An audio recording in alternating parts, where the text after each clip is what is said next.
Good morning, everyone, from Beeman Park. I just had a fabulous trail run, and I want to share part of it with you. When I was about 20 minutes from my car, coming back, I heard a loud rustling in the forest around me. This was louder than the squirrels that I'd been hearing, and as I scanned around to see what the impending danger was, I saw a white, fluffy tail bounding up the hill in front of me, about 100 yards away, which froze me with fear. And that mammalian brain that we have, we have three parts of our brain. One is this mammalian brain of fight, flight, or freeze kicked in. And I was frozen in fear as I imagined this animal being an Arctic wolf or something big and dangerous that was going to harm me. But as I stood there in my tracks, wondering what to do, realizing that I couldn't stay in the woods all morning waiting for this animal to either come at me or leave, another area of my brain kicked in, the reasoning part, that told me, wolf's really right here. And even if it was a wolf, I needed to move forward. And so I made a plan. I decided to start moving slowly forward, rustling my feet to make some noise.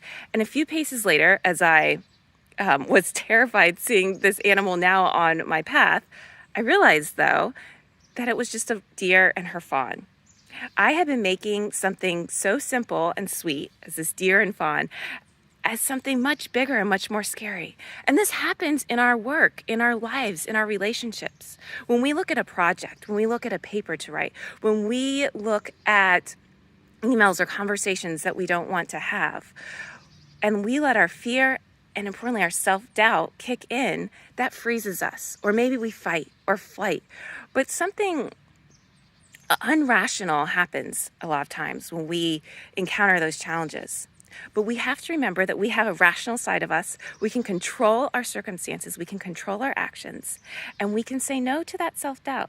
We can push forward, making a plan to take small steps, small paces forward to conquer those fears and to get going with our life. So when you hear fear kicking in, when you feel that self-doubt coming in and saying that you need to be doing something different or freezing or fleeing or fighting, take a moment, take a breath, let that rational brain kick in and move forward. If you're in the Middle Tennessee area, come and enjoy Beeman Park and have a wonderful week.